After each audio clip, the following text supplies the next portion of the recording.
Hello my brothers and sisters, welcome in the Belgian forest. My name is Tim Heijer, I'm a dragon witch, and let me tell you something more about dragons, because there is so much to tell about dragons. Yesterday I had an image from someone who works alongside with me, a very Christian man, and he was showing me a video of a lamb being slaughtered. It was tied up like this, and it was screaming all the time, and they didn't have any mercy and slaughtered it completely. I said, why did you do that? I said it was a sacrifice for God, because it was Easter. It was a sacrifice for God. And I said, that is not a sacrifice, that is brutal, that is cruelty. And you didn't even show emotion. And for killing something that was screaming for his life, that he just was asking for mercy, that you didn't give. So what kind of a cruel, horrible God have you given the soul to? He said, to one and only the Christian God. He said that is not how a sacrifice works. A sacrifice in the dragon's path. That is something that I explained to him. A sacrifice for the dragon is something that you have to go back to the Aztecs. There was just one God that the Aztecs worshipped, and it was Quetzalcoatl, the wisest among all of the dragon gods and the air within our lungs. He's also being called Lucifer. He's also being called the Morning Star. He's also being called many names. But he's one of the major dragon gods that is responsible for our souls and our lives and how we live here, how we live inside of the dragon realms as well. And he was the one that says, you don't kill for me. That was the one well-known feature of Quetzalcoatl, or Q in short, that you didn't need to sacrifice anything. His words was actually much more that you have to sacrifice something of yourself in order to connect with me. That was actually a very good story to say, because I've met Lucifer inside of the void. Inside of the void, I've seen the most beautiful dragon that I've ever seen inside of visions and dreams. That I actually had interaction with him in more way than one. That he was so beautiful, and after a while I came to find out he was the Morning Star. He was Quetzalcoatl all of this time. But he taught me many things. He taught me, alongside with Leviathan, that also a draconic sacrifice. Most of the time when people hear sacrifice, they immediately think about, no, a sacrifice, my brothers and sisters, is something different. A sacrifice can be done in many ways, but it has to be done by you. A true sacrifice is not that you slaughter an innocent and that you give it to a god, because gods who ask this are not gods. They are spirits, malevolent spirits that you are worshipping. This adoration of Yahweh is actually, in my eyes, pure darkness. It's not a god.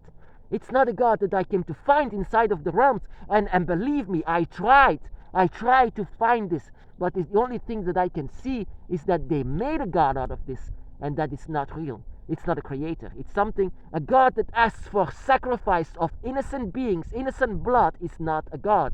We know why, my brothers and sisters, because the dragon in itself is a creator of all things. So the dragon does not expect that you kill and destroy something that they have made. It doesn't make any sense. But you can sacrifice yourself. And I said it to him, you can sacrifice yourself to God. If you love God so much, that is not true, because people most of the time worship this God because of the promises and the threats that they got from it. But the promises to go inside of heaven and have an eternal life, because whatever you didn't see and didn't understand, didn't even connect with, is not something that you can love. I love my dragon because I connected to my dragon. I've seen my dragon. And that is so much different with people that says, I love God. Have you seen him? No.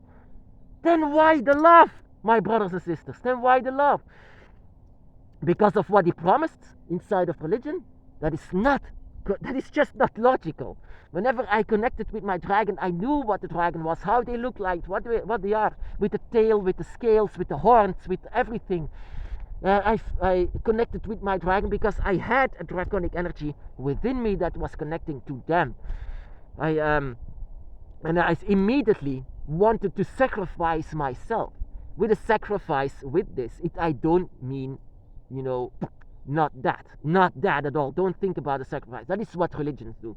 But a draconic sacrifice is to give your draconic soul to where you belong. I sit in front of my dragon altar and gave a drop of blood to my dragon altar.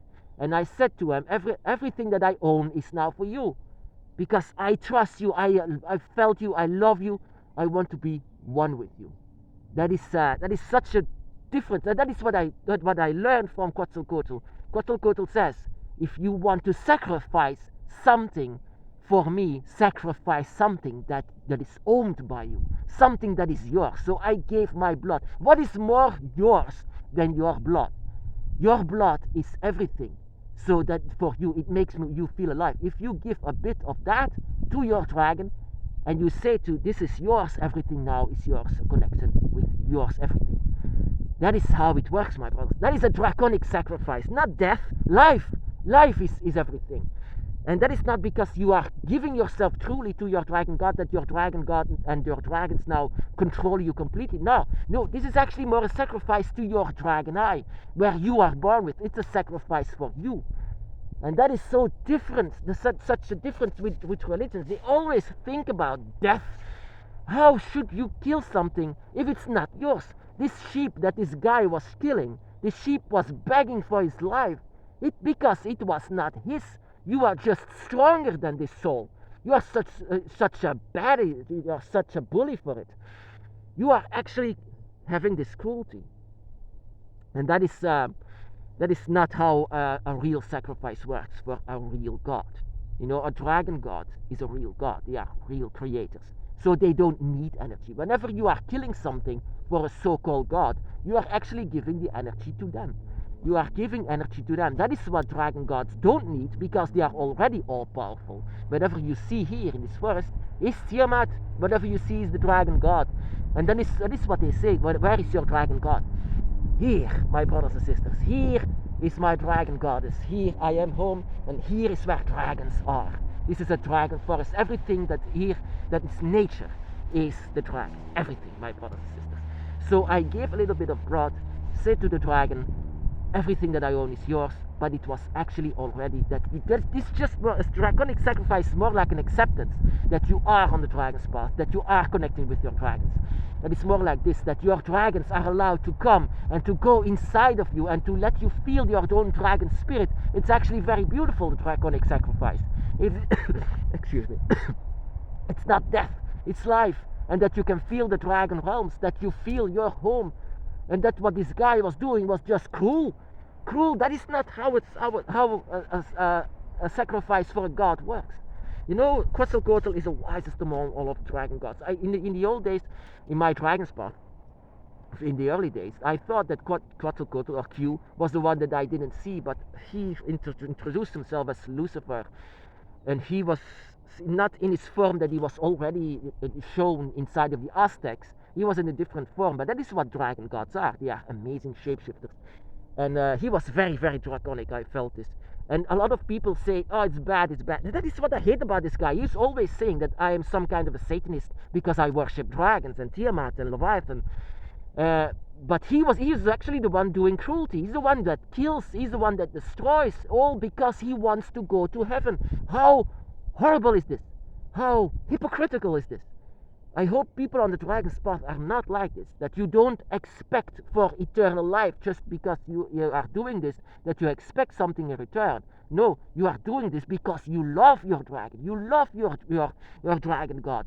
It's because of this. People are always worshipping gods, not because of love, but out of fear and desire.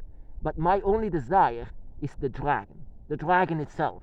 And that is what you need to know. The only thing that you need to know, my brothers and sisters, is a draconic sacrifice is a sacrifice of yourself because you trust the dragon. The only thing that you need is your own spirit that connects with the dragon. Give something from yourself, a fingernail, a hair, a piece of blood, I don't know, something that is 100% yours. Give it to the dragon and say that everything that you own is now together alongside with your dragon eye. Your dragon eye is one with the dragon god, with the dragon spirit, with the dragon guardian. And that is what a draconic sacrifice is all about. Not about killing, but just about giving yourself to your dragon god.